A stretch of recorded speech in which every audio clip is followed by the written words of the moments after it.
Selamat siang pemirsa, kembali lagi bersama saya, Felicia Kosasi, di Your City News. Mendekati Hari Raya Idul Fitri, tampaknya virus corona masih belum menunjukkan tanda-tanda perdamaian dengan Indonesia. Hal tersebut dapat kita lihat dari melambungnya grafik orang yang terinfeksi COVID-19 selama beberapa pekan terakhir. Dilansir dari detik.com, per 20 Mei 2020, total kasus positif corona mencapai 19.189 kasus dengan persentase kesembuhan yang tidak sampai 50%. Fenomena ini membuat pemerintah harus memperpanjang masa pembatasan sosial berskala besar atau PSBB hingga 29 Mei 2020. Tentu saja kebijakan ini menuai pro dan kontra dari berbagai pihak. Sebagai negara berkembang, tingkat kesejahteraan rakyat di Indonesia masih belum merata. Buktinya, banyak pelaku usaha mikro, kecil, dan menengah atau UMKM yang memadati sektor perekonomian di Indonesia, mulai dari pedagang konvensional hingga pedagang online. Sayangnya, tren coronavirus ini membawa dampak negatif bagi perekonomian di Indonesia. Berbagai sektor industri mengalami perlambatan laju ekonomi makro yang berakibat pada defisiensi omzet pelaku UMKM per bulannya. Menteri Keuangan Sri Mulyani mengatakan bahwa pertumbuhan ekonomi di Indonesia kuartal 1 ini hanya mencapai 2,97%. Angka tersebut sangat jauh dari perkiraan awal yang diharapkan mencapai 4,5%. Faktor utama penyebab penurunan daya beli masyarakat adalah karena adanya kebijakan pembatasan sosial berskala besar atau PSBB dan work from home atau WFH. Bahkan memasuki hari Lebaran pun tidak ada peningkatan transaksi jual beli yang kentara pada UMKM.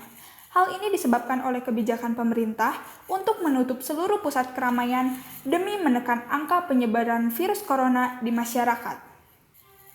Salah satu usaha yang ikut terkena imbas dari pandemi adalah toko sepatu Aneka Jaya yang berada di Jalan Oto Iskandar-Dinata, Bandung.